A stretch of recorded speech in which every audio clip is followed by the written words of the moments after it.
Hello and welcome to the Broken Sword. Today we are looking at the subject of the Blue Wizards. Build me an army worthy of Mordor.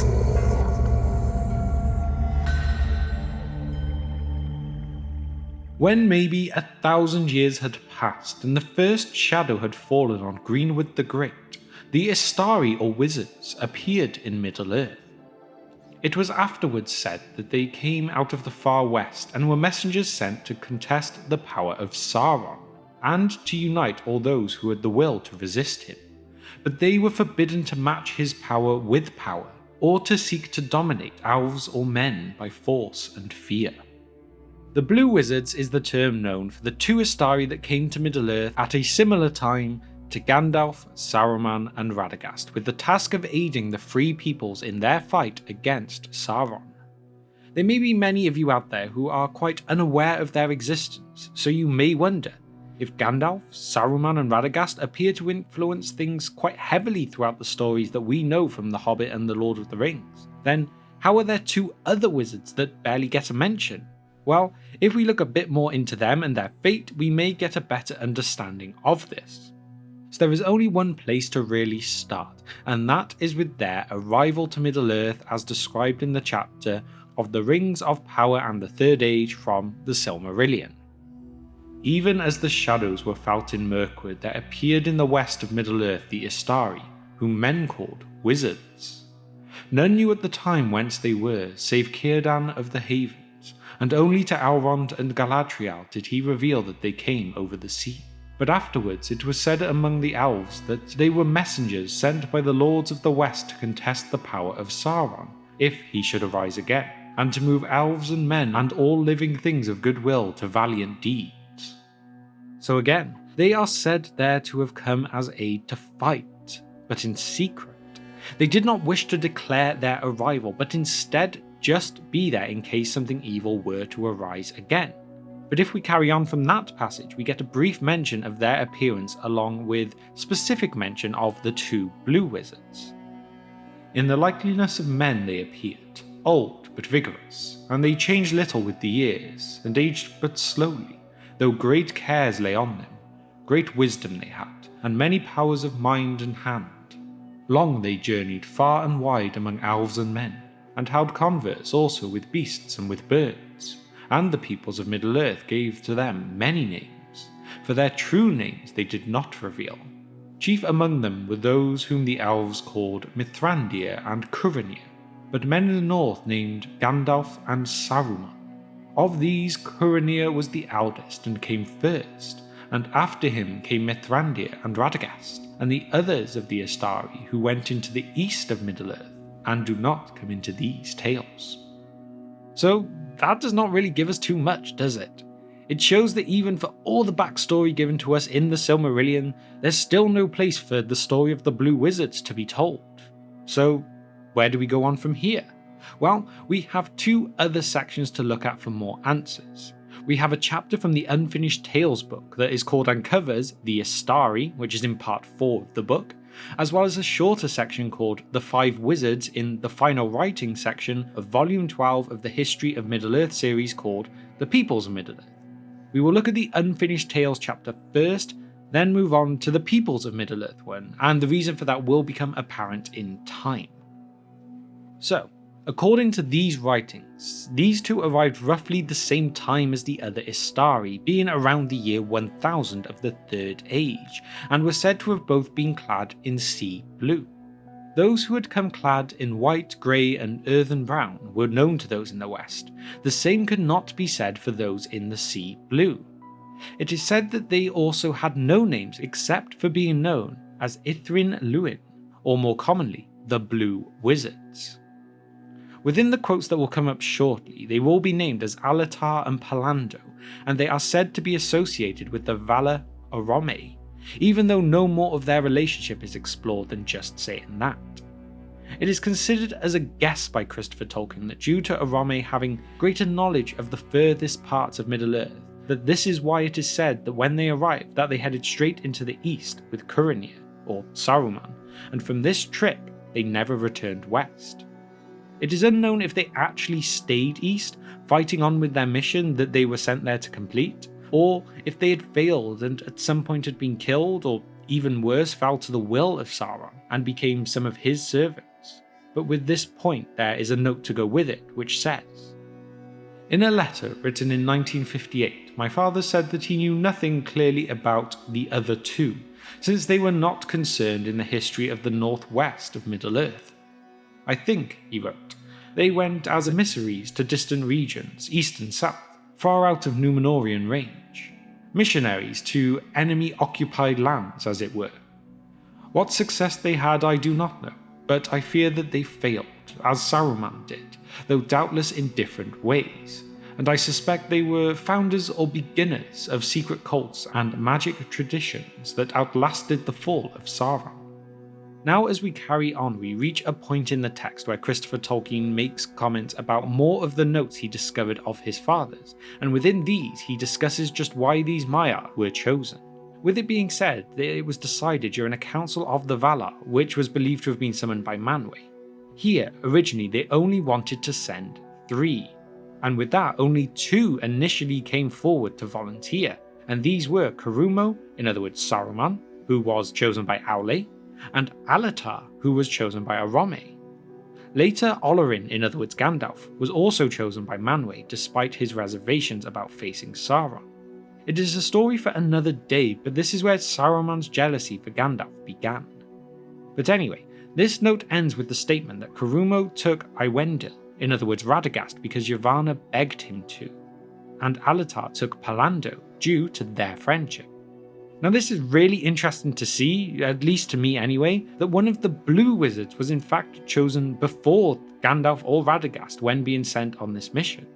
Their names are something that would change though, but we will get to that in a moment. At this point in time, the information we seem to know about the wizards are roughly as follows. We know that Arome chose Alatar to go as one of the originally 3 emissaries to go to Middle-earth, with Alatar then choosing Pallando to go with him as the eventual 5 Istari. These 5 then arrive in Middle-earth all around the year 1000 of the Third Age, although it is unclear if they all came at the exact same time.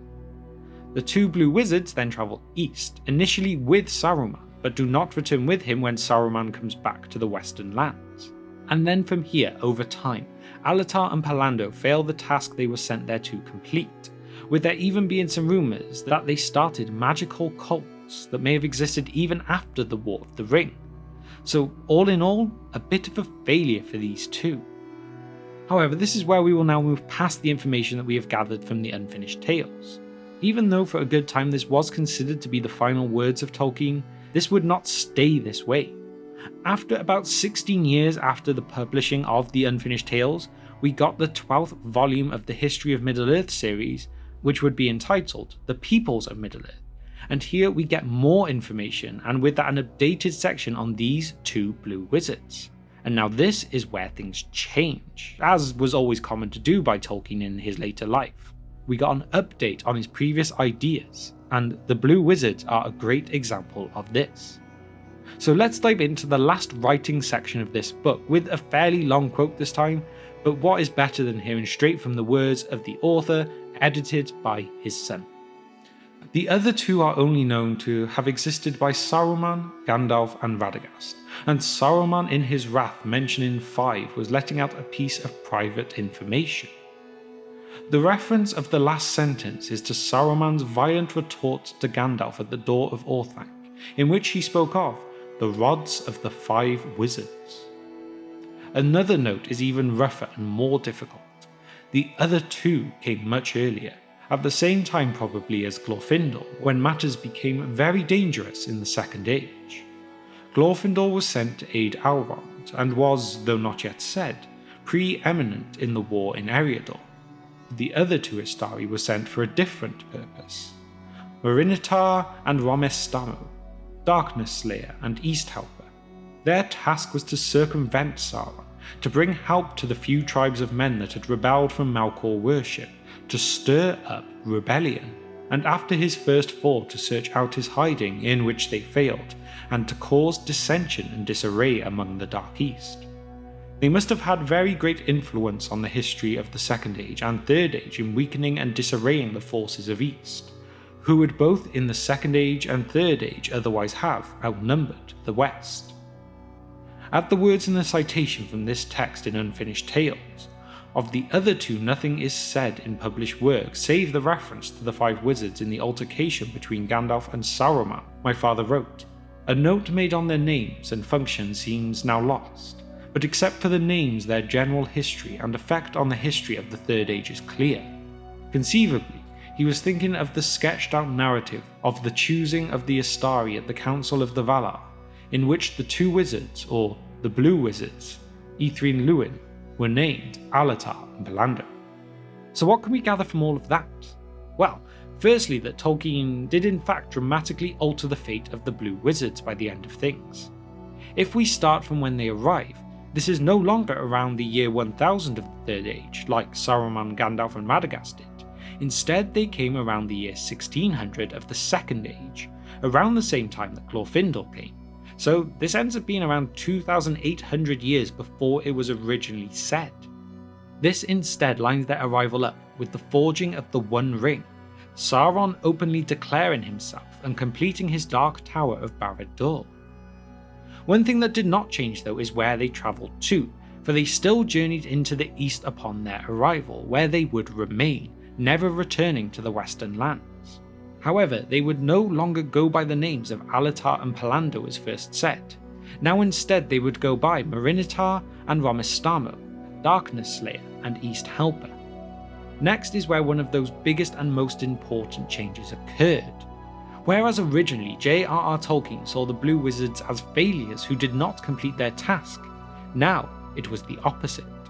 They were said to have succeeded in affecting Sauron's plans of operation in the east, lending a hand from the sidelines in Sauron's defeat in the War of the Last Alliance. Now saying this, their time was not full of successes instead though. There were still tasks that they could not complete. For during the time of around 400 years between 2063 and 2460, there was a period called the Watchful Peace, and during this time they had been tasked with finding out where Sauron was hiding. And despite us knowing later that he was hiding in Dol Guldur under the disguise of the Necromancer, Morinehtar and Rómestámo were unable to locate him, obviously because they were looking in the wrong part of Middle-earth. But despite failing this task, they continued their fight in the east, and they played a pivotal role in preventing the numbers of servants of Sauron in the east rising to the point that they could outnumber those in the west. As for their end after this though, Tolkien never specifies. We know he said that Gandalf was the only one to return west, having been completely successful in his mission, so it can be believed that at the end the Blue Wizards may have fell to temptations later in life, but it is a part of the history of Middle-earth that we will never truly get an answer to. Personally, after the way that Tolkien changed everything about these Blue Wizards, I do not believe that they would have fallen into the temptation of evil at all. I think perhaps they maybe just died fighting the good fight. But again, that bit is just my opinion. And so there we have it, a look at everything that we know about the 2 Blue Wizards, Morinehtar and Rómestámo, Darkness Slayer and East Helper. They were the 2 of the Istari that originally Tolkien believed had failed their missions, resulting in magical cults rising in the east, but later in life he altered their fates to declare instead that, despite not sailing back home, they had indeed succeeded in their mission, although they were never known as famously as the likes of Gandalf, Saruman or Radagast. Their impact on the wars against Sauron cannot be understated. And also, seeing how Tolkien altered things throughout his life too is just also always fascinating to see. So now that I have concluded that, I would like to hear from all of you, and that is about what you think about these 2 Blue Wizards. When you think of Morinehtar and Rómestámo, do you picture them having succeeded, having failed, or a bit of both? So basically, how do you think that their time came to an end? I obviously gave you my short opinion on it, but I would love to hear all of your ideas, thoughts and theories about these 2 in the comment section below. And now that we have reached the end of the video, I would also like to remind you all we do not just have this channel but 2 others as well. They are the 6th Ranger for Power Rangers content and History of Dragon Ball for Dragon Ball content. Links for both of those channels will be in the description below if you would like to go and check those out. And also now is time to shout out the patrons. Firstly, our Divine Power team members of Kevin, Abram, Matt and Glorfindel of Gondolin. You are all incredibly awesome. And a big thanks to our Fire Demon team members of Nashith, Denver Steele and Gregory. You are legends. And as well, I cannot forget the Wizard Staff tier members of John, Andrew and Pirate747 as well. Every single one of you is a true legend of the Brohirrim. And finally, if you have not already as well, please do all that great stuff. Hit the like button on the video if you enjoyed it. Subscribe to the channel so you can be notified for more content, which means probably also hitting that bell icon too, because YouTube does like to forget to notify people when our videos go up. And so, thank you once more if you have managed to reach the end of this video with me today, and we will see you next time on The Broken Sword.